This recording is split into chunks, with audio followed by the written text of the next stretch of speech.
Beloved friends, let us come together in a moment of stillness, not to acquire anything, not to change anything, not even to improve anything, but simply to recognize what already is.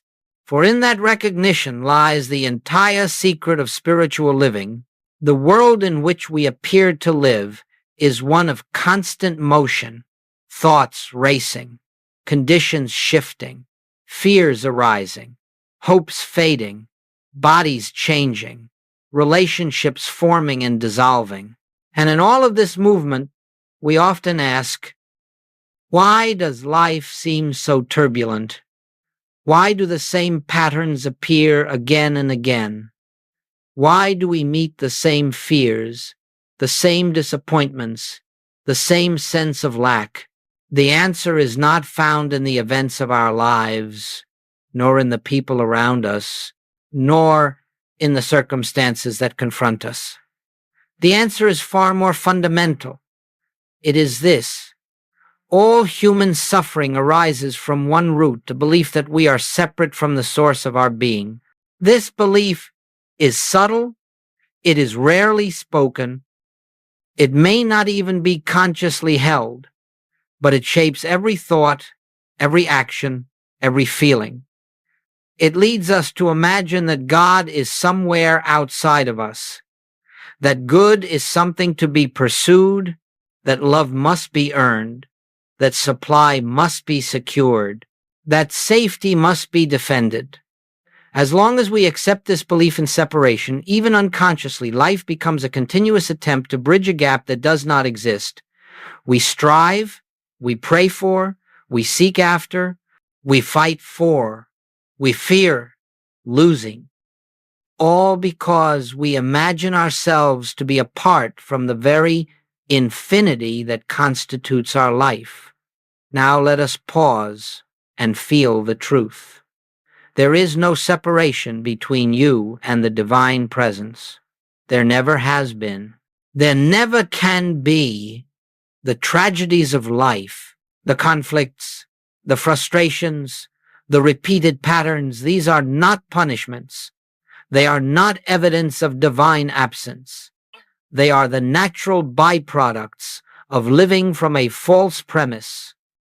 And no matter how sincerely we strive to mend the effects, nothing truly changes until we withdraw belief from that false premise. You see, the spiritual life does not begin with effort. It begins with recognition. Recognition of what?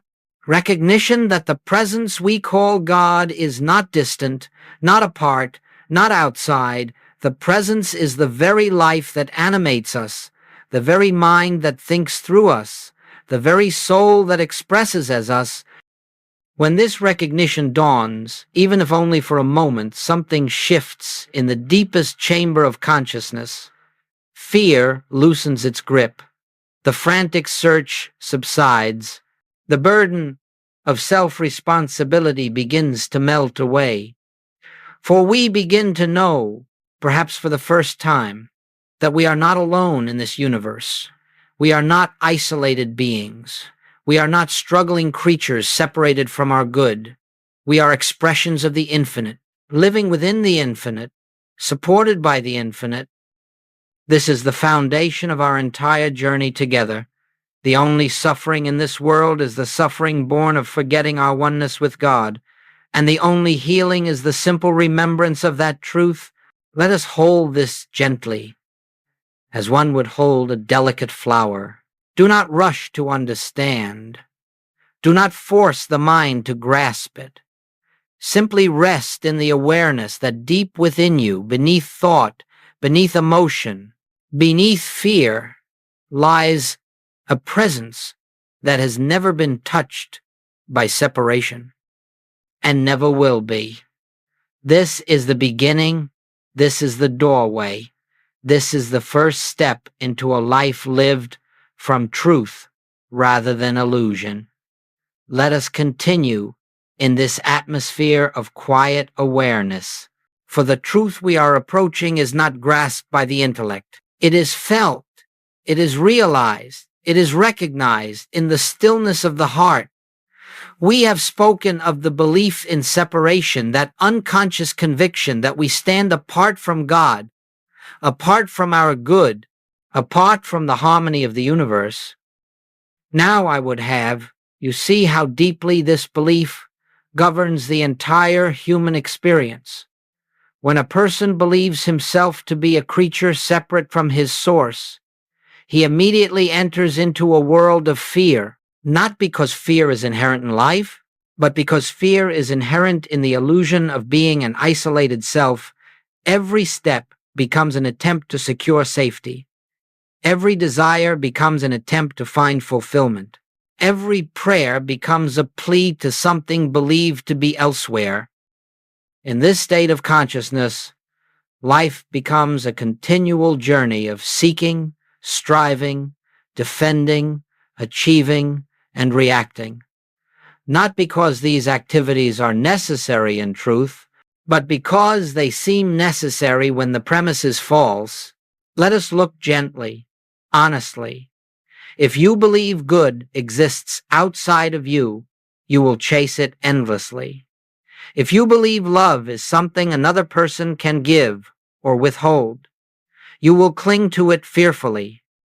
If you believe supply is something the world can grant or take away, you will labor anxiously without rest. If you believe health is a condition of the body, you will fight disease as if it were a power, exhausting yourself in the struggle.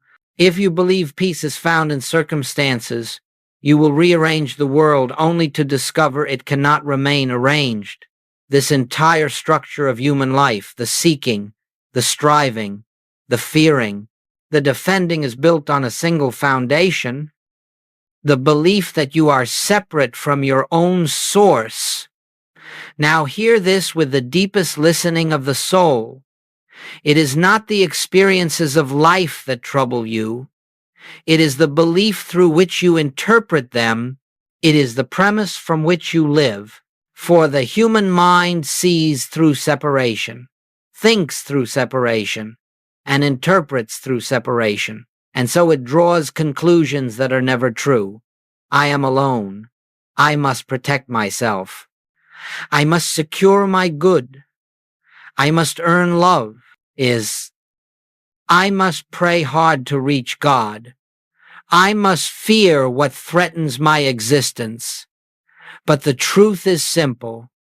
You are not alone. You have never been alone. Your good has never been separate from your being. Your peace has never depended on outer conditions. You do not need to reach God. You only need to recognize God, where God has always been within. The world of appearances cannot convince you of this, for it is built on its own illusion, but in the quietness of contemplation, you begin to sense something deeper than appearance, something that whispers, all that I am seeking, I already am.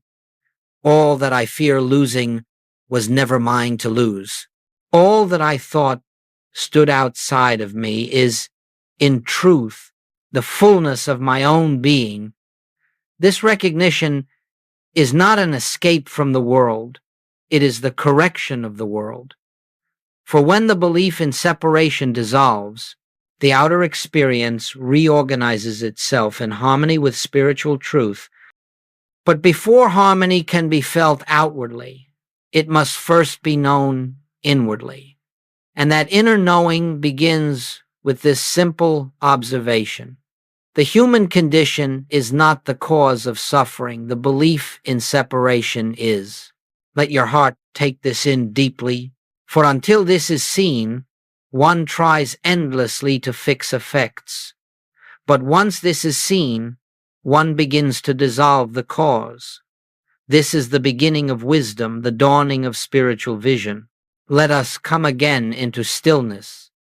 For without stillness, truth cannot be felt. And without feeling the truth, the words remain only words in this silence.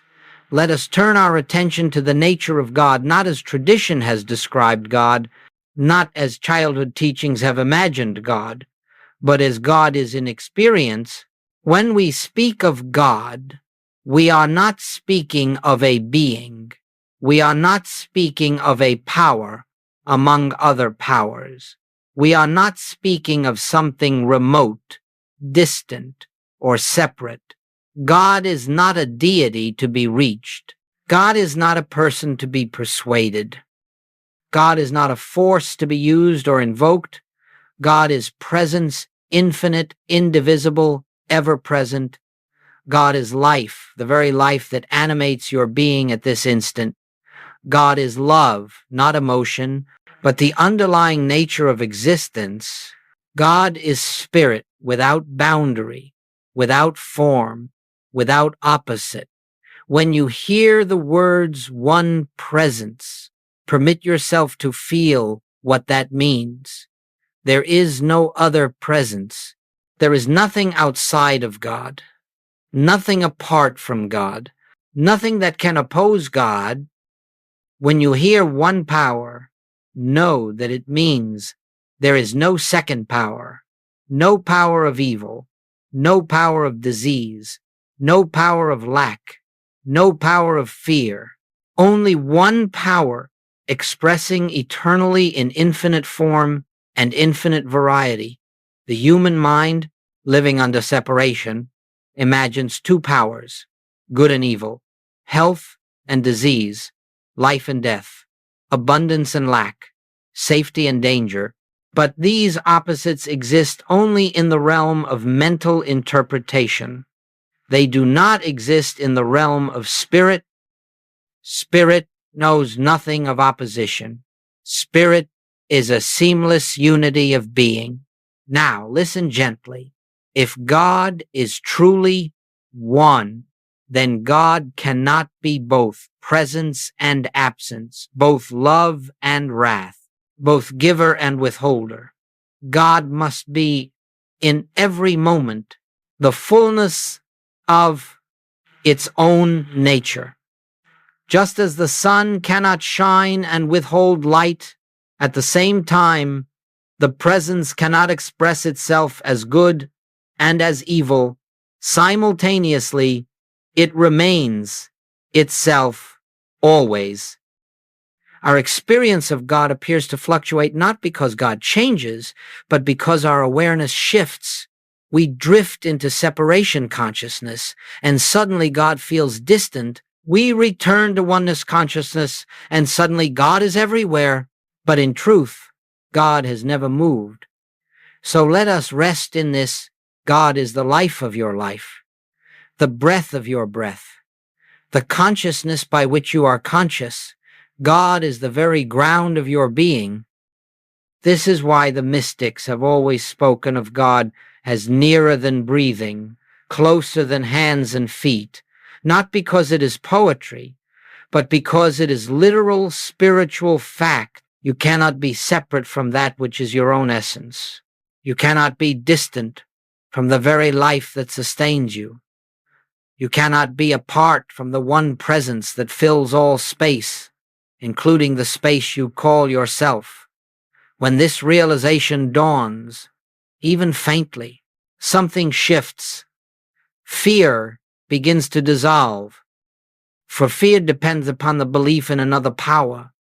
Anxiety begins to quiet, for anxiety depends upon the belief in distance. Loneliness begins to fade, for loneliness depends upon the belief in separation. Struggle begins to ease, for struggle depends upon the belief that good must be pursued. When we understand the nature of God as one presence, one power, we discover that we live not on the earth, but in God. We breathe not the air of the world, but the atmosphere of divine love. We exist not as fragile beings, but as expressions of the infinite. Let this truth settle into you, not quickly, not intellectually. Let it take root in the silent places of the soul. For as we come to know God aright, we begin to know ourselves aright, and as we know ourselves aright, The illusion of separation begins to dissolve, naturally, quietly, gently. It is not effort, it is recognition. It is awakening to what has always been so. Now, let us turn inward once again and contemplate the nature of you. Not the you the world sees, not the personality, the name, the history, the body, or the mind, but the true self that exists beneath all appearances. For if God is one presence and one power, indivisible and infinite, then the question naturally arises, what are you? What is your place within this infinite one?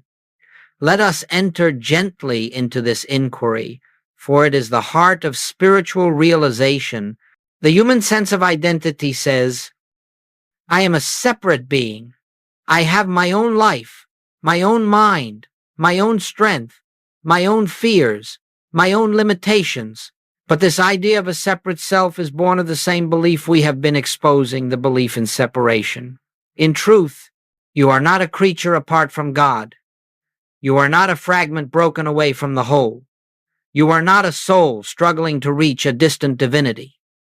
You are the individualization of the one life itself.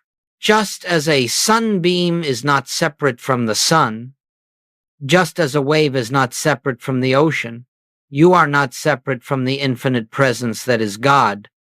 The sunbeam does not possess its own light. It is the light of the sun, expressing in individualized form.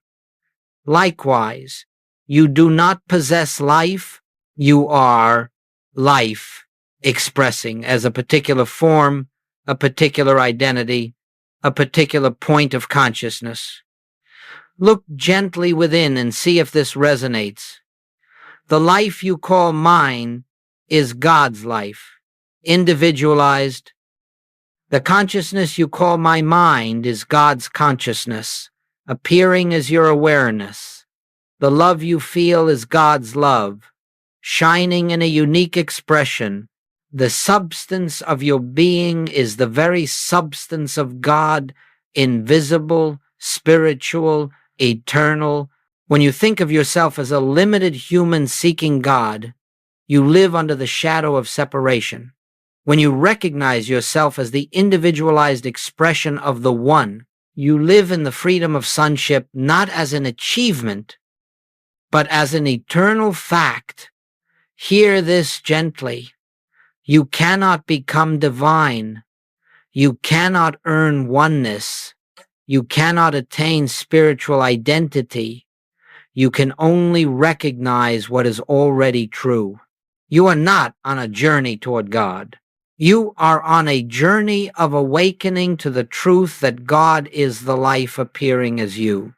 This is why the mystics of all ages have insisted that enlightenment is not an attainment but a revealing. It is the removal of a false belief, the belief that you are something other than the expression of the infinite. Once this belief begins to dissolve, the burden of life begins to lift. You no longer try to sustain your own existence. You rest in the knowing that the infinite sustains itself as you. You no longer try to direct life through will or effort. You discover that life unfolds through its own wisdom. You no longer fear loss or death, for what can threaten the eternal? What can diminish the infinite? What can separate you from the very presence that is your being? Feel the assurance that comes with this recognition. Feel the quiet dignity of knowing, I am not a separate self struggling through existence. I am the living activity of God expressed as individual being. But this knowledge is not to inflate the ego, for the ego cannot survive this truth. The ego is the belief in separation. When the truth of oneness dawns, the ego dissolves like a shadow before the sun. What remains is the true self, humble, because it knows it is not self-created, strong, because it knows it is not self-sustained, peaceful, because it rests in the realization that all good flows from within, never from without. Let us hold this truth tenderly within our hearts. You are the individualized expression of the one life. You are not separate from God, for God expresses as you. This realization is the beginning of spiritual transformation. It is the end of fear, the end of striving, the end of loneliness, and it is the doorway into the peace that passes understanding. Let us enter this section with deep stillness, for what we are about to consider reaches into the very structure of human experience. And as always, we are not seeking to judge the human scene nor to correct it by force. We are seeking to understand its nature so that we may be free of its hypnotic influence. You have heard it said that the truth makes us free. But what is the truth that frees? It is the truth of oneness. And what is the illusion that binds? It is the illusion of separation. Now let us see clearly how this illusion operates.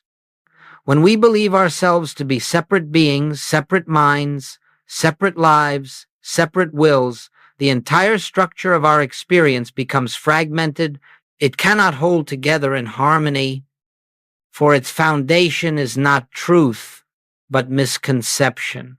Consider this gently. If you believe your good is outside of you, you will live a life of searching. If you believe your safety is outside of you, you will live a life of fear. If you believe your peace is outside of you, you will live a life of conflict. If you believe your supply is outside of you, you will live a life of lack. If you believe your health is outside of you, you will live a life of vulnerability. If you believe your joy is outside of you, you will live a life of disappointment. None of these experiences are punishments. They are simply the inevitable outcome of living from a false premise. You see, the human picture does not break down because life is inherently difficult. It breaks down because consciousness is operating through the lens of separation, and whatever we see through that lens appears fractured. When you believe you are separate, then another person seems capable of threatening you. When you believe you are separate, then the world seems capable of withholding good from you. When you believe you are separate, then the body seems capable of betraying you.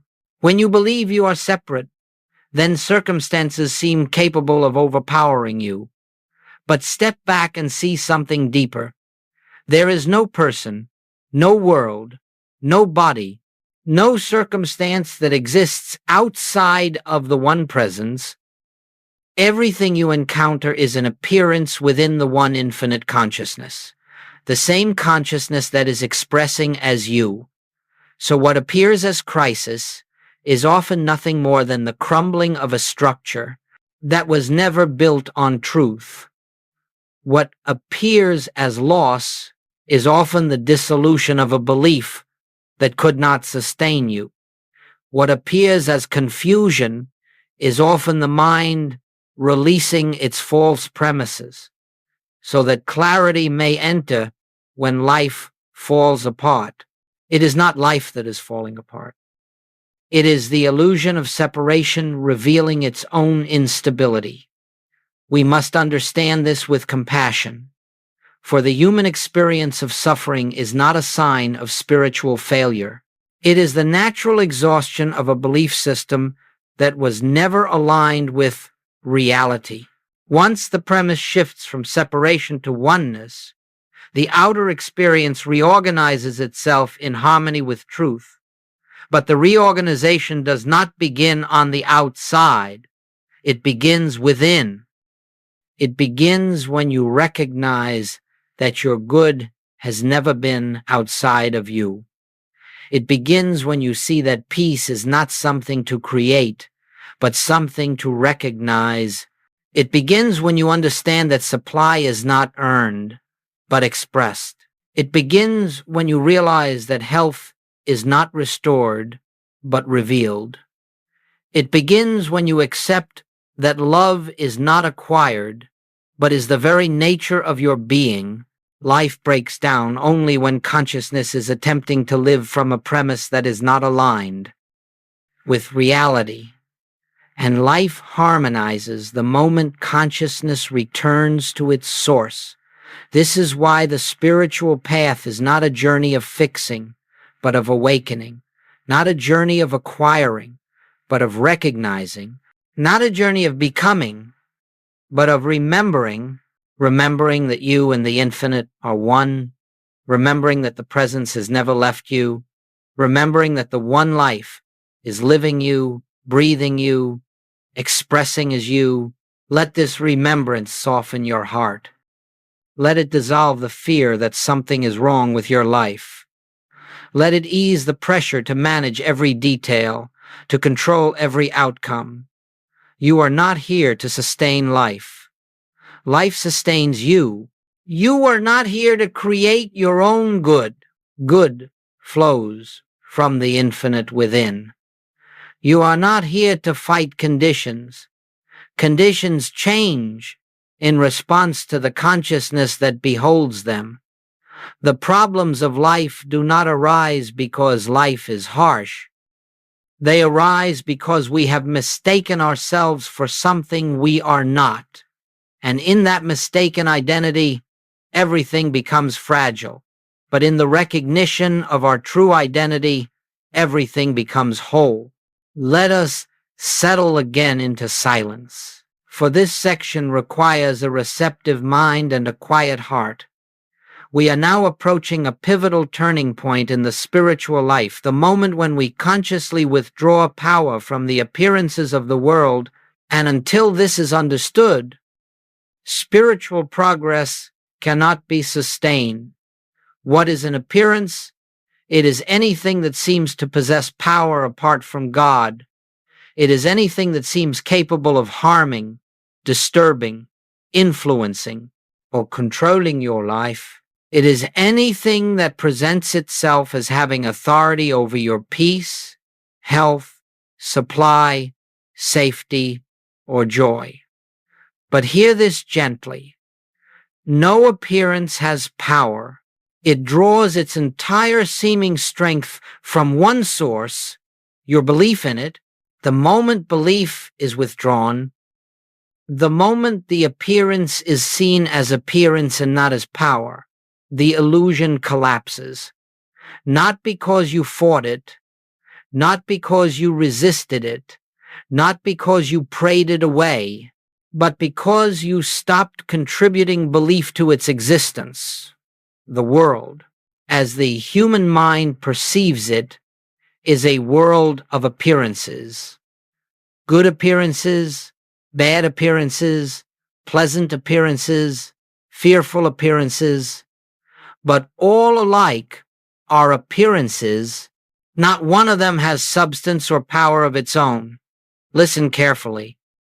Once you see that God is one presence, one power, you must also recognize that any second power, whether it appears as illness, conflict, lack, accident, injustice, or fear, cannot be real.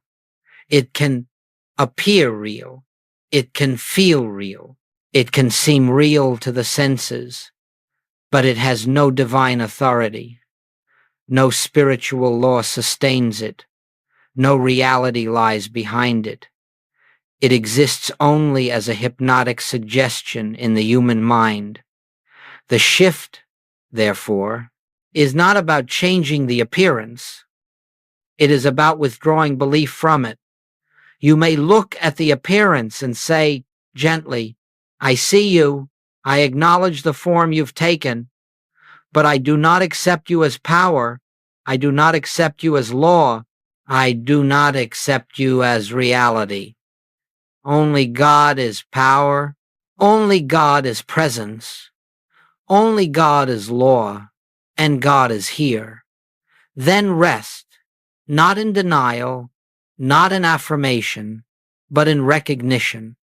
This is the beginning of healing. This is the beginning of freedom. This is the beginning of the dissolving of fear. Some ask, how do I withdraw belief? And the answer is simply by recognizing the one presence. The moment you recognize the infinite as the only life, the appearance automatically loses its borrowed strength. You do not have to push it away. You do not have to change it. You do not have to fix it. You do not have to improve it. You withdraw belief by seeing that only one power is functioning and nothing else has any foundation in reality. Let us take examples gently. If you face illness, the shift is from "this has power over me" to "God alone is the life of my being, nothing else has authority." If you face lack, the shift is from "something outside must supply me" to "all supply is the infinite expressing as fulfillment." If you face conflict, the shift is from "this person or situation threatens my peace" to "peace is an inner activity of God. No external form can intrude upon it." If you face fear, the shift is from "fear is a real force" to "fear is the absence of recognition. God alone is." Every spiritual breakthrough, every healing, every moment of grace arises from one simple movement, withdrawing power from the appearance and recognizing God as the only presence. This is why Jesus could look upon storms, disease, opposition, even death, and remain unmoved, not because he denied the appearance, but because he did not grant it power. Joel taught this repeatedly. You cannot fight appearances. You cannot wrestle them into submission. The moment you resist them, you affirm their reality. But the moment you see them as shadows, as mental impressions, without spiritual substance, you stand in the light of truth. This shift does not come through effort. It comes through awareness. It comes when you are still enough to feel that the presence within is the only reality. It comes when you are quiet enough to sense that nothing outside has ever determined your life. It comes when you are humble enough to stop trying to make God fix the world and instead recognize that God is the only world in which you truly live. Now the question arises, what happens to the appearance once belief is withdrawn? Sometimes it dissolves immediately, sometimes gradually, sometimes it remains but loses its sting. Sometimes the form changes, and sometimes your perception changes, but the outcome is not your concern. Your concern is simply the recognition of truth. For once you withdraw power from appearances, you enter a new state of consciousness, one where nothing external can dominate you, nothing external can bless you, nothing external can define you. You begin to live from the inside out. You begin to walk through the world as one who knows the secret. Only God is. This is the great shift. This is the entrance into spiritual adulthood. This is the foundation for all deeper realization. Let us enter this next movement of truth with deep stillness. For the subject before us cannot be understood with the mind, nor approached through effort, nor attained by striving. Christ consciousness is not a goal. It is not an achievement. It is not a reward for purity, discipline, devotion, or practice. Christ consciousness is your natural state, the state of awareness that exists when the belief in separation dissolves. It is not something to reach. It is something to recognize. Let us begin here. There is only one consciousness, the divine, infinite consciousness that is God. itself consciousness, expresses as creation, appears as form, manifests as life, and individuates as you, not two consciousnesses, one divine and one human, but one consciousness appearing in infinite ways. Christ consciousness, then, is the awareness of this truth. It is the recognition that the same spirit that animated Jesus is the spirit that animates you, not to exalt the human self, but to dissolve the human self in the realization of the one self. This realization does not occur through effort. Effort belongs to the mind. Christ consciousness belongs to the spirit. And no amount of human effort can reveal what already is. Christ consciousness awakens in moments of recognition, quiet, spontaneous, effortless recognition, when the soul becomes still enough to sense its own source. This is why Joel spoke so often of the click, that moment when something within opens, and you know without words, without reasoning, that the presence is here, that the presence is you, that the presence is all. In such moments, fear dissolves, not because you conquered it, but because it has no place in oneness. Lack dissolves, not because you solved a problem, but because supply is understood to be infinite, flowing from the withinness of being. Sickness loses its authority, not because the body changed, but because you recognize that the life of the body is the life of God. You see, Christ consciousness is not something to create. It is what remains when the false is released. It is the state that emerges when you stop identifying with the personality, the history, the fears, the desires, the memories. It is the awareness that I live, yet not I, the Christ, the one life, lives as me. This is not mystical poetry. It is spiritual fact. Let us say this clearly, and let the words sink deeply. Christ's consciousness is the natural awareness of your true identity. Beneath the layers of conditioning, belief, and fear, it is not added to you. It is uncovered. It does not come from practice, though practice prepares the ground.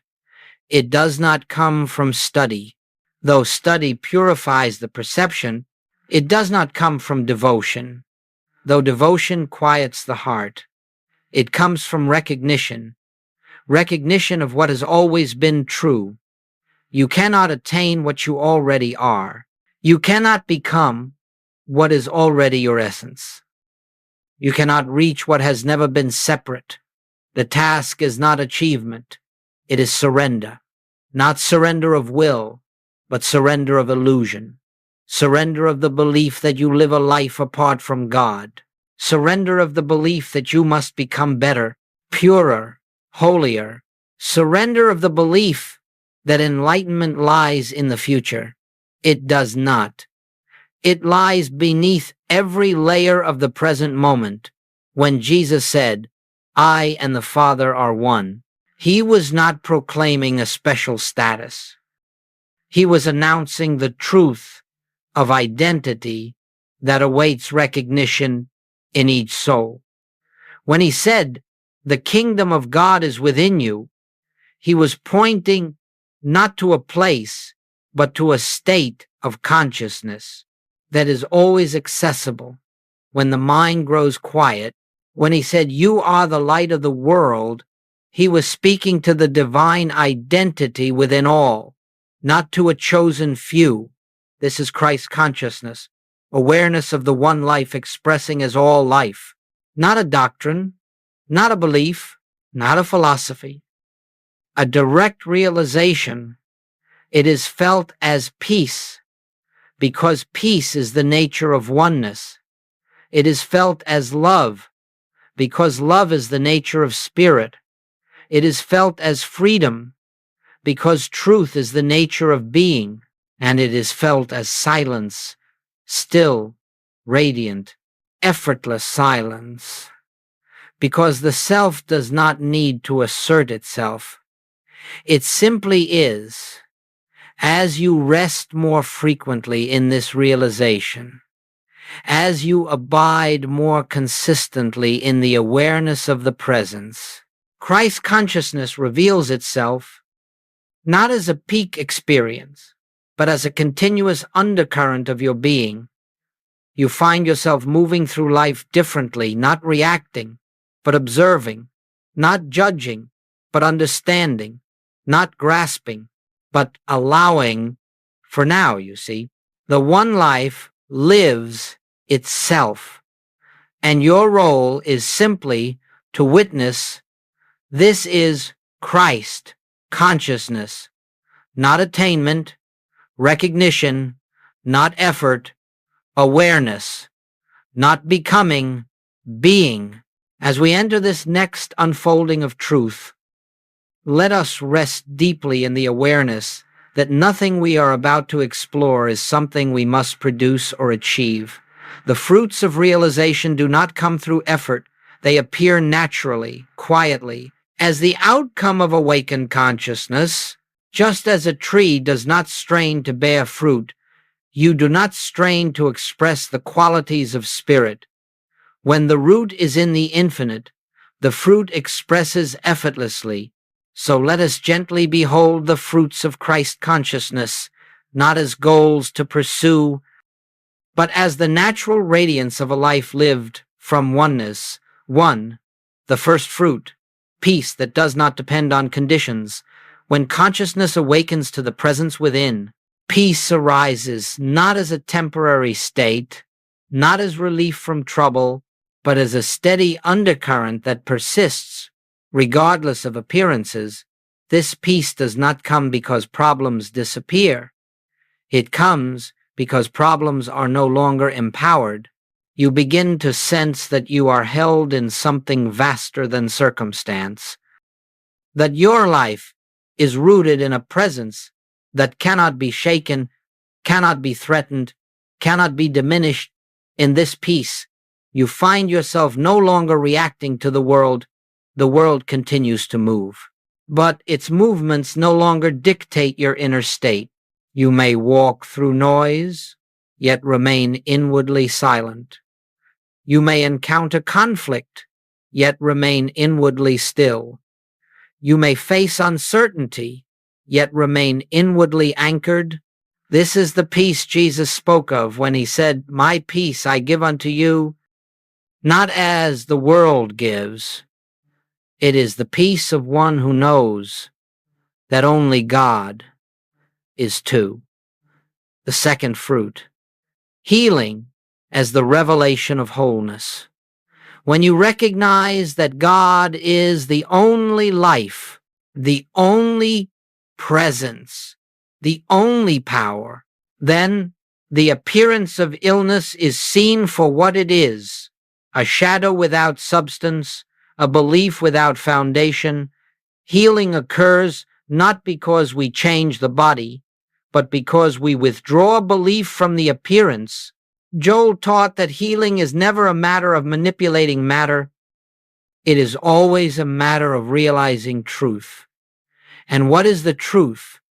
That the life of the body is the life of God, and that life cannot be sick, cannot be broken, cannot be diminished. When this is seen, the body begins to conform to the consciousness, beholding it. Sometimes the condition dissolves. Sometimes the form changes. Sometimes the body remains the same, but the fear surrounding it vanishes. And that is healing too. Healing is not always the disappearance of the appearance. Healing is the disappearance of fear, for fear is the only illness, and separation is the only cause. When the illusion of separation fades, wholeness reveals itself effortlessly. 3. The third fruit, effortless right action. As consciousness awakens, you discover that your life begins to unfold in harmony, without planning, without forcing, without strategizing. Right action arises naturally because you are no longer living from the personal mind, but from the infinite mind. This mind does not guess.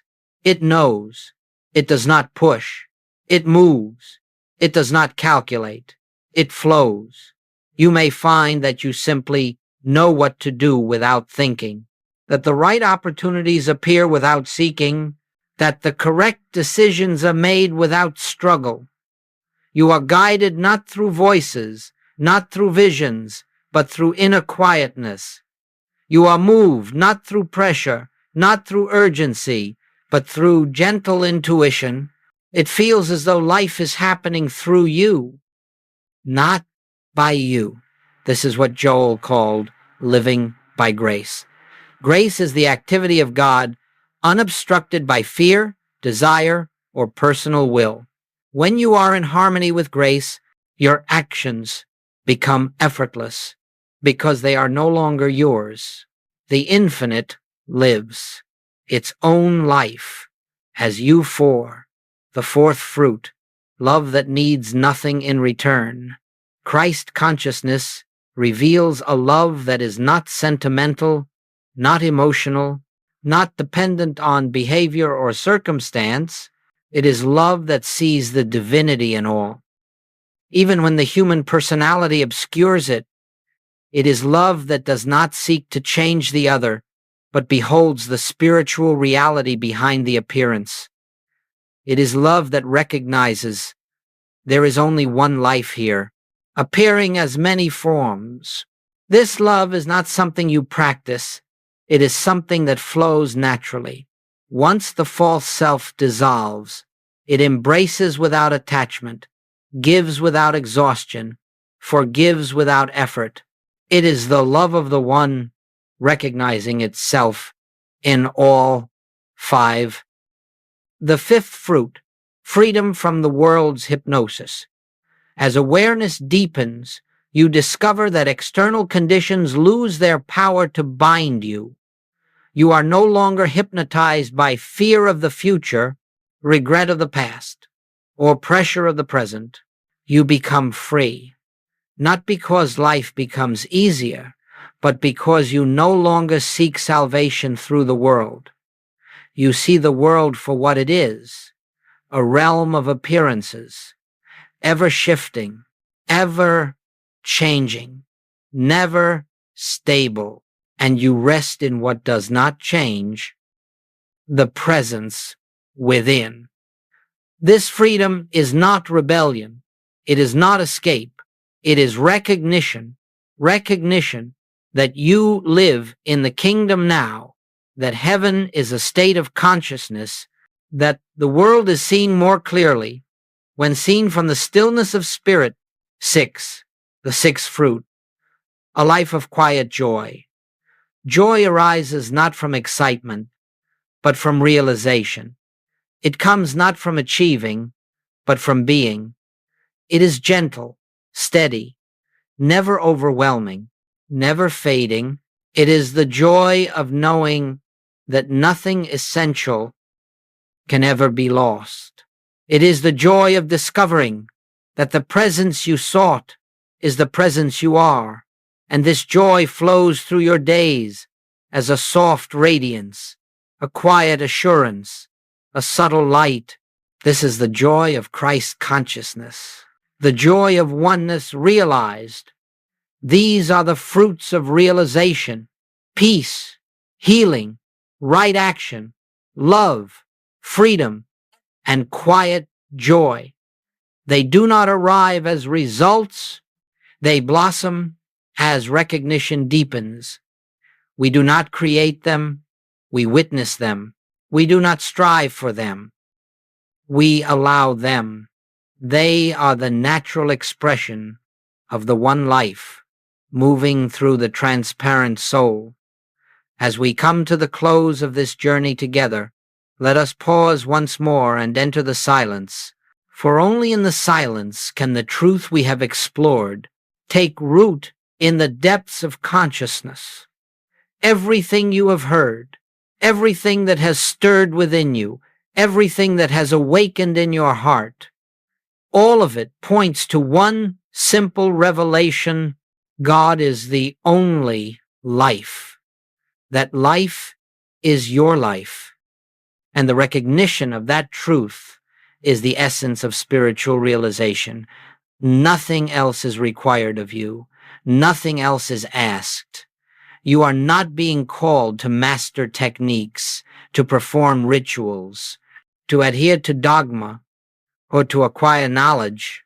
You are being called to remember that the presence you have sought is the presence that animates your being, to remember that the love you have longed for is the love that constitutes your nature, to remember that the peace you desire is the peace that arises when you rest in truth. This path is not a path of attainment, it is a path of awakening.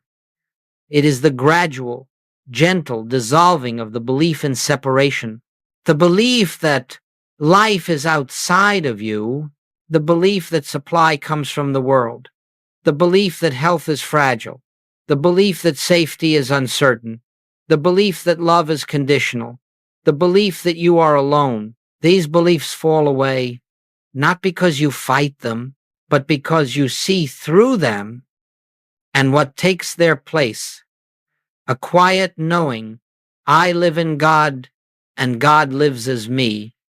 This knowing becomes the foundation of your days. It becomes the atmosphere in which you walk. It becomes the silence beneath your thoughts, the peace beneath your activity, the love beneath your relationships. It becomes your way of being. There will still be appearances. There will still be challenges. There will still be moments when the old consciousness seeks to return. But now, the appearance has no power. The challenge has no authority. The old consciousness has no reality. Only God is let these words become a doorway through which you enter the life that is already yours, a life in which peace is natural because your peace is God's peace, a life in which healing is natural because your wholeness is God's wholeness, a life in which right action is natural because your wisdom is God's wisdom, a life in which love is natural because your nature is God's nature, a life lived not from the mind, but from the infinite within. Life will not become perfect. Life will become real. And in reality, there is no fear, no struggle, no separation. There is only the one presence shining as the light of your being. So let this be your practice, not effort, not striving, but remembrance. Each time fear arises, remember, there is only one power. Each time conflict appears, remember, there is only one presence. If each time lack tempts you, remember, all supply flows from within. Each time doubt whispers, remember, the infinite is my life. And each time you forget, return gently, lovingly to the truth, for the spiritual life is not the life of never forgetting. It is the life of always remembering. Again, let us close in deep, deep stillness, knowing that the words have ended, but the presence remains, and it is in that presence that you live and move and have your being. You are not separate. You have never been separate. And now you know